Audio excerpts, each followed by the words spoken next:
Hello and welcome to POL452, Organizational Theory and Design. My name is Dr. Brian Gazzetta, and I look forward to the next 8 weeks together as we navigate this course, Organizational Theory and Design. I wanted to take a few minutes to and create this video so that we are on the same page as we explore the syllabus for this course. I know as OPS students, many of us are juggling career, education, family, relationships simultaneously. So my intent is that we answer as many questions and concerns as we can on the front side so that they will not deter us from be able to be moving efficiently and effectively through this course. So this quick video, the intent is that we will answer these questions and hopefully we will be able to have a good foundation as we move forward in this course. I hope at this point you have taken a few minutes to already familiarize yourself with this curriculum, and hopefully you have already got the required text. In this course, students will use classic and current literature to examine the fundamental questions guiding organizations in public administration with an emphasis on reconciling democracy with bureaucratic principles and behaviors. As you go through this, I'm going to highlight some of the key points. The first of which is my contact information. You see my email address right here, and that is going to be the means of communication with me. Like I imagine everybody, I am constantly connected with some form of communications, whether it be in front of a computer, a device, a watch. And when you get a hold of me, I know that as online students, if you have a question, you want immediate response. And I will do everything I can possible to get back to you as quickly as possible. And that is my value. I know that in this world of communicating, especially as online students, you want rapid questions, you want rapid answers, and I will do everything I can, and that is going to be the means to get a hold of me. As we move into our required text, we see that there are three different pieces of material that we're going to be utilizing in this course. The first is the Spectre test, Implementing Organizational Change, and that's the third edition. Implementing Organizational Change Theory into Practice. It's going to be a book filled with case studies, which we are going to explore and going to really focus or paint the picture of how these theories are being utilized in modern society and modern organizations. The second is going to be Managing Organizational Behavior. It is more of the theory-based books, and that's by Ronald R. Sims. And then finally, we have the Designing Dynamic Organizations, and we can find that in our CBO webcast database. We list that as a recommended task, and we're only going to address it on certain topics because there's only a couple really quality pieces that we want to address out of that book. So primarily, you're going to find the Spectre text, and throughout this course, I'm going to be referring to that as the Spectre text, and the Sims tasks, Implementing Organizational Change and Managing Organizational Behavior. I hope that you've navigated through and you've looked at the course goals and objectives, and then we have an assignment overview. In this course, we're going to have discussion threads, journals, quizzes, audio video clips on theory and design exploration. There's a series of case studies. There's going to be some written assignments, some exams, and a critical assignment. As you look, we can then now see the points distribution. We can see that this course is based on 1,000 points with the appropriate point distribution of each assignment. We also have our final grades, and we realize that all of our grading is going to occur on Blackboard in the Grade Center. The way that I typically navigate through a weekly assignment is this course is built, like many of your classes in OPS, on a weekly calendar. Our weekly calendar begins on Monday and ends on Sunday. So in essence, each week is going to end at Sunday at 11:59 and then begin on Monday morning. Weekly assignments are due in the week they are assigned. We will get to later the late assignment policy, and I stick to that very strictly. So if there are assignments in week one, they are intended to be accomplished in week one and be turned in by Sunday at 11:59. So we have that is the breakdown of our weekly. As we see our weekly assignments, and we'll see how each one is broke down. As we navigate through, we can see that on each week there are typically some sort of lecture that are complemented with some sort of reading. Oftentimes there's a video that also complements it. And then we see our first discussion thread. Something to note is that the policy that I have is that discussion threads are the first post is due on week 5 on Friday, and then you have 2 days to reply to them. The reason behind that is because discussion threads are intended to replace the dialogue that we would have if we were traditional students inside the classroom.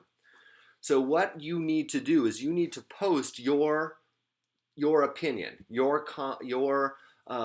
contribution to the discussion, and then allow people to read that, digest it, and reply to it. If you posted your portion of the discussion at Sunday at 11:40, no one would have ability to read your assignments and comment on them. So that's why I want all of you to have your original post on Friday, day 5, and then you have 2 days to reply. And that is going to be the trend through all discussion boards. And then we also see some journal assignments and some quiz assignments. And then as you can navigate through, we see the breakdown of each week. And you can see that there is a lot of consistency in this. What we need to note is when we get to week 8, there are certain assignments that are going to be due early. We have submit our theory and design PowerPoint. That is going to be the critical assignment. That is due week 8, day 1.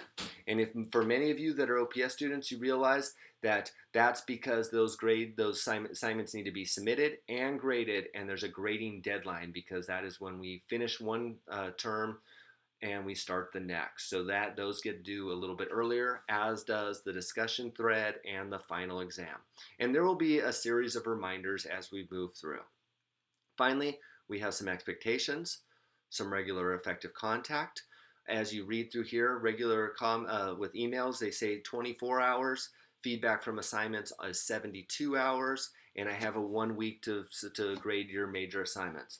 What I will tell you is 24 hours is the maximum that you'll ever have when you get back to me with an email. I will hopefully get back to you much sooner than that. When it comes to grading, based upon that weekly schedule, I typically wait and grade all my assignments after they are due.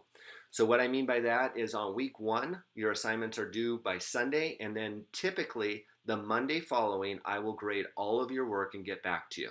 So if you do turn it in early, 2 or 3 days early in the week, you're going to wait till the due date. I look at all your assignments together, grade them, and typically that's on the Monday. You will get all the feedback from the week previous assignments. I know that when it comes to grading, you want to know how I grade, you want to get the feedback, and I will do everything I can to get it back as soon as we can at the beginning of the week after they have been submitted.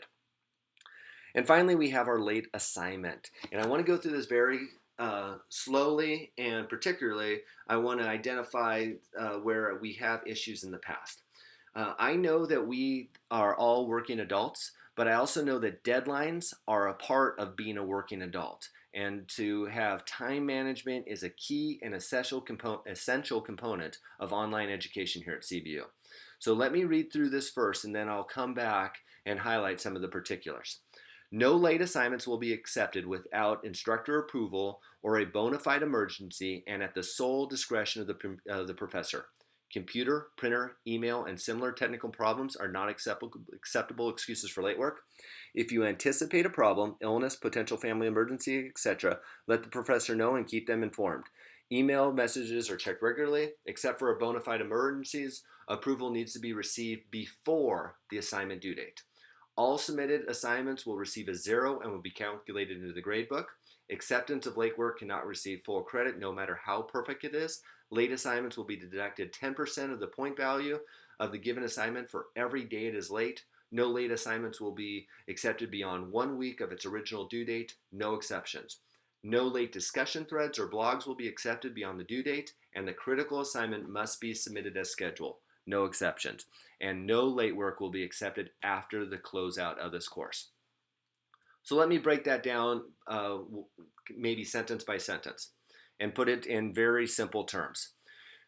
There is not a problem that we cannot work around, but the key is communication.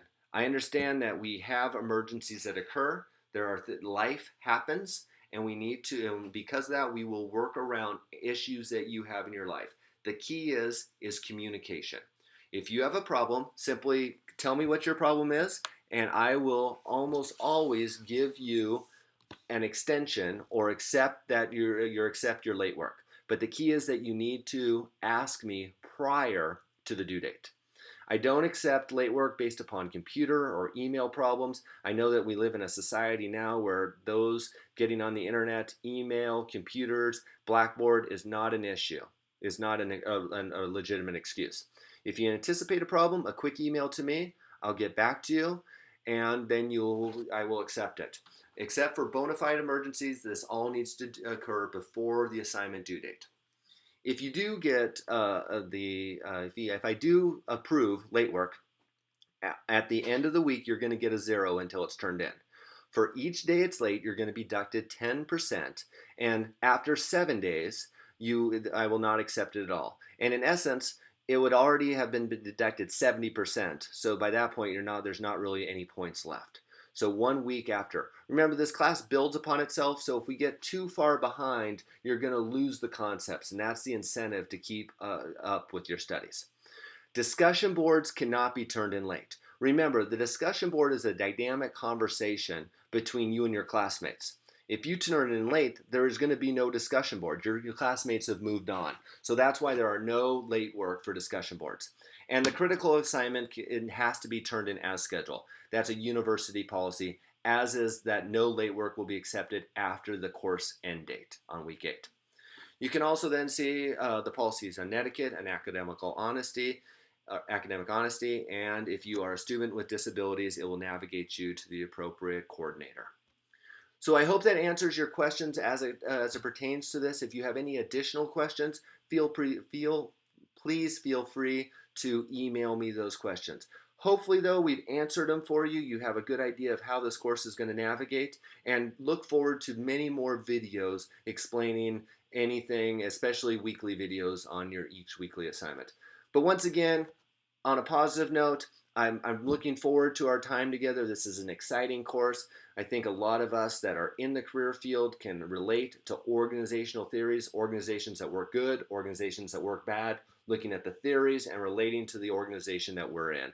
So I look forward to, I hope that you're having a blessed time, and I look forward to many blessings with our time together. So bye for now.